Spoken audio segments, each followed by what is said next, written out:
Our whole country will end up being like Detroit if she's your president. That he should be so goddamn lucky. Oh my I'm Kamala Harris, and I approve this message. That gave me chills. I don't even live in Detroit, okay? And that gave me chills.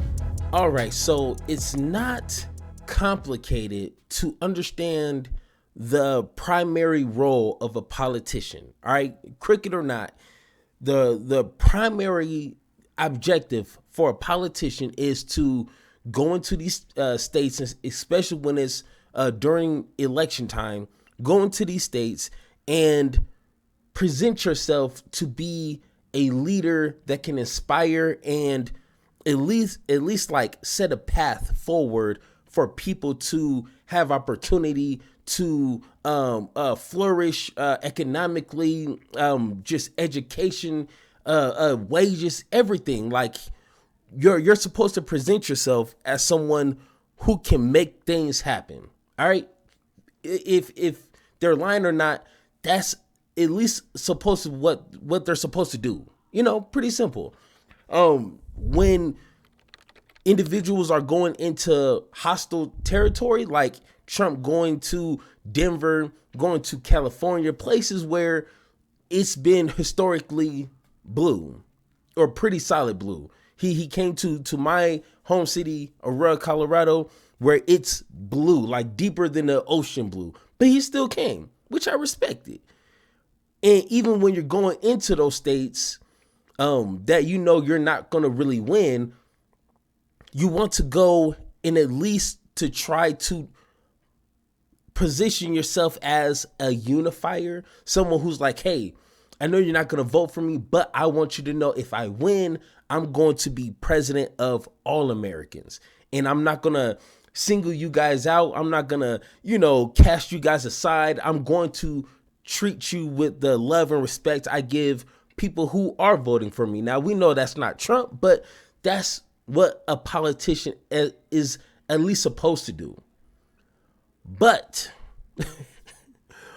there's a big old but. Trump failed at that. And I'm hoping the numbers will show itself to bite him in the butt during election time. He went into probably one of the most crazy areas to be running your mouth, and that's Detroit, Michigan. I have family down in Detroit. You don't play around down there. It's a really vibrant black community down there, and you need to make sure you're treading lightly, especially when you're trying to talk to voters. You know what I'm saying? And it's amazing how Kamala Harris was able to capitalize off of Trump not being able to watch his mouth and, specifically like speak his heart when it comes to black and brown people. And he said what he wanted to say. So let's go ahead and take a look here. Boom. Let's see. So let's hear kind of what happened a couple of days ago. Stayed after former President Trump's campaign stop today at the Detroit Economic Club. Will Jones joins us live right now. And Will, it appears Mr. Trump is facing some backlash over controversial comments about the city of Detroit. First, Amon, former President Donald Trump spoke for about an hour and 45 minutes to the Detroit Economic Club. He was only scheduled to speak for about 30 minutes. And you know that former President Donald Trump knows how to throw some punches, some jabs, and he threw a lot of them today, including a couple of them at Detroit in front of a Detroit audience. We're going to play for you what he said, and then you're going to hear a response from the president and CEO of the Detroit Economic Club. The whole country is going to be like, you want to know the truth? It'll be like Detroit. Our whole country will end up being like Detroit if she's your president. I would say I might disagree because you and I know that there's some really, really great things happening here. And when he mentioned that, he will make Detroit come back, I don't like that term come back. We're doing really, really well right now. We can always do better, but I would disagree with that. Detroit Mayor Mike Duggan responding on Twitter to Trump's jabs at Detroit. Duggan tweeting, Detroit just hosted the largest NFL draft in history. The Tigers are back in the playoffs. The Lions are headed to the Super Bowl. Crime is down and our population is growing. Lots of cities should be like Detroit, and we did it all without Trump's help. So first off, I don't know who is advisable. I can kind of guess. But that was the most stupidest thing you can say to like the voting population, to the city that you're trying to refer to as a bad example, to where like you don't want the country leading to.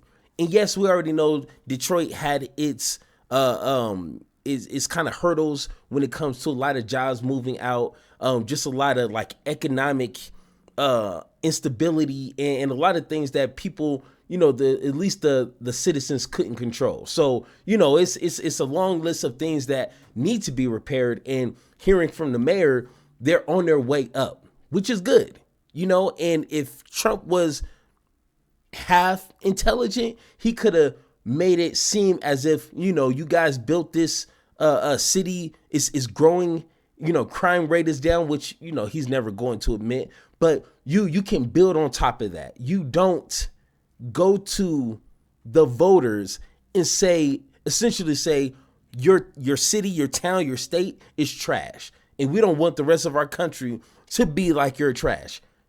That's what you don't do. Donald Trump, don't. Why? I thought you wanted to win. But once again, in my humble opinion, Trump can't stop himself from being racist, being just downright evil to black and brown people. I don't know. I don't know. It's just a lot of dots are starting to connect, and it's like I don't want to call him a racist, but he's doing a lot of questionable racial things, and it's like, it's.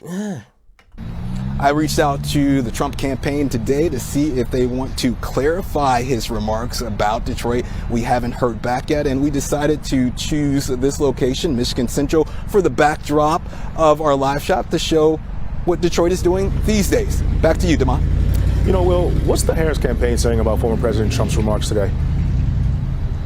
I just got off the phone with the Harris campaign, and right now they're letting local Democrats respond. So right now they're not sending out an official response, but you can bet when Harris or her running mate comes to Michigan, comes to Detroit, they're going to mention that. But good news, this was about 3 days ago, but fortunately, the Harris campaign, they were able to act quick. And when I first seen this, I thought it was like some sort of like commercial. But then at the end, I'm like, oh, damn, this was probably one of the most, I think, bold, aggressive moves by Kamala today. So let's go ahead and take a watch. They said we were dead, Detroit waving the white flag, the city filing for bankruptcy. that our best days were behind us, that living here is like Living in hell. But you know what we said? We said, F that. We rebuilt ourselves. That's what we I'm looked out for each other, got our hands dirty, and put in the hard work. And this guy, he don't know anything about that. We are a city of winners, of up-and-comers, of builders. The Motor City. Bigger and better. Here, we believe in freedom. We don't bow down to nobody. Come on. And we never will. And so what Donald Trump doesn't understand, or care to learn, is that when he said Our whole country will end up being like Detroit if she's your president. that he should be so goddamn lucky, Oh my I'm God. Kamala Harris, and I approve this message. That is, now that gave me chills. I don't even live in Detroit, okay? And that gave me chills. It's like, you do not go to a city where it's predominantly black and brown people and act like you can just go in there, say what you want, act however you want, and you just gonna get away with it. This is what I'm talking about. Every person can identify with the underdog story. Everyone loves that. You know what I'm saying? So this right here, I think is probably one of the best aspects, one of the best things that can happen for Kamala Harris is Trump opening his big mouth, don't know how to shut up, don't know how to like communicate with people. You know what I'm saying? Like just a little bit. Because this right here, in my opinion, I'm no, polling, a nerd or whatever, like, but this right here, I would just assume that this is going to swing in Kamala Harris's favor. And I would like to see that during the election. During the election for the results, I would like to see Detroit and Michigan going strong for Kamala Harris. And I would like to point at this and be the first one to say, this is what you get. Don't start none, won't be none. That simple. And I'm not someone who's, 100% giddy over Kamala Harris. But I mean, if we're just faced with two options, and yes, two options, we got to vote for the best of the choices.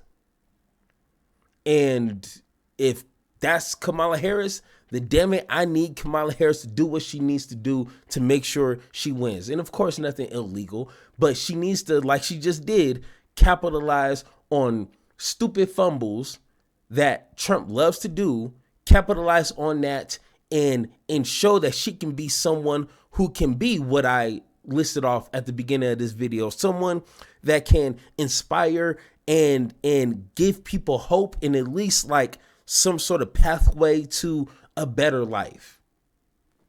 That's simple. But once again, if you think I'm wrong about anything that I said in this video, join the Discord down below, click the link.